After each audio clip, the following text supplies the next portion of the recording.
अस्सलामुअलैकुम सामीन। 13 रबीउल अव्वल और 17 सितंबर है। ख़बर का उन्वान है, बिहार के इस सॉफ्ट इंजीनियर अभिषेक कुमार की किस्मत खुल गई है।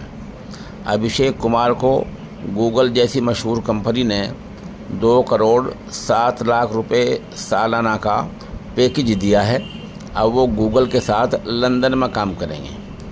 बता दें, अभिषेक कुमार ने NIT पटना से बीटेक किया है और ये बिहार के झाझा इलाके के रहने वाले हैं। झाझा से मैट्रिक पास की है।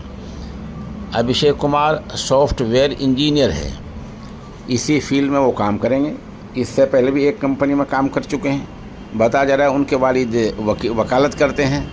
अब अभिषेक लंदन पहुंचेंगे और गूगल के साथ मिलकर काम करेंगे। उनको 2 करोड़ 7 लाख रुपए का सालाना पैकेज मिला है।